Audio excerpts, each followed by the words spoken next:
আসসালামু আলাইকুম। আনায়াস কুকিং স্টুডিওতে সবাইকে স্বাগতম।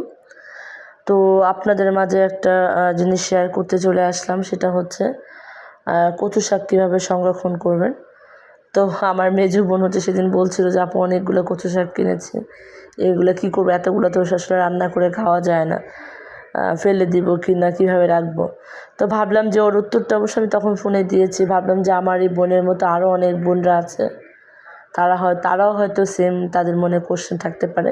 তো আশা করি সবার এটা উপকারে আসবে, সবার কথা চিন্তা ভাবনা করেই এই ভিডিওটা সবার সাথে শেয়ার করা। তো আমি প্রথমে কতগুলো কচু শাক নিয়ে আসলাম। আমারও এতগুলো কচু শাক একদিনে লাগে না। তো আমি কীভাবে সংরক্ষণ করি সেটাই আপনাদের সাথে শেয়ার করব। তো প্রথমে কচু শাকগুলো এনে ভালো করে বেছে নিতে হবে।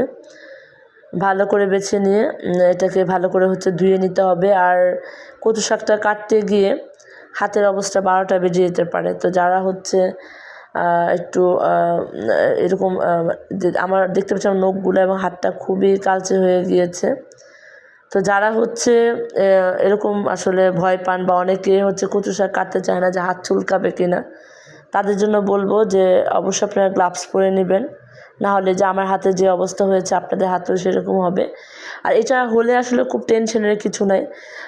হান্ডি বাটির মাজার বা প্লেট মাজার যে ধার মাজুনিগুলো, ওগুলো দিয়ে একটু ঘষা দিলে উঠে যায়, অথবা লেবু দিয়ে ভালো করে একটু ঘষলে হাত পরিষ্কার হয়ে যায়। তো যাই হোক, আমি কচু শাকটাকে ভালো করে পরিষ্কার করে পানি দিয়ে ধুয়ে নিয়েছি।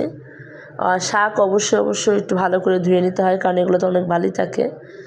তো পরিষ্কার করে নিয়ে এটা আমি সিদ্ধ বসিয়ে দিয়েছি, কোনো ধরনের কোনো পানি অ্যাড করি নাই। কচু শাক থেকেই পানি উঠেছে, ওই পানি দিয়ে এটা আমি সিদ্ধ করে নেব।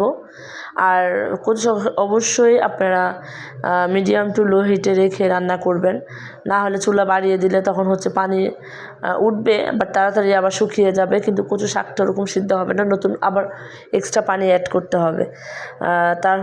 সে যদি এক্সট্রা পানি অ্যাড করতে না হয়, অবশ্যই মিডিয়াম টু লো হিটে রেখে এটাকে রান্না করবেন। এই দেখতে পাচ্ছেন আমার কচু শাকটা অলমোস্ট সিদ্ধ হয়ে গিয়েছে।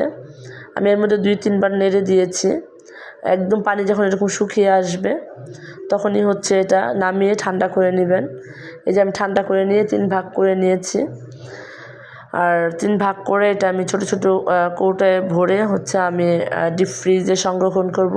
এটা রান্না করার কতক্ষণ আগে ডিফ্রস্ট করে তারপর রান্না করতে হবে। এইভাবে আপনারাও সংরক্ষণ করবেন। সবাই ভালো থাকবেন, সুস্থ থাকবেন, আর আমাদের ভিডিও বেশি বেশি করে দেখবেন। আশা করি আপনাদের সবার উপকারে আসবে। আসসালামু আলাইকুম।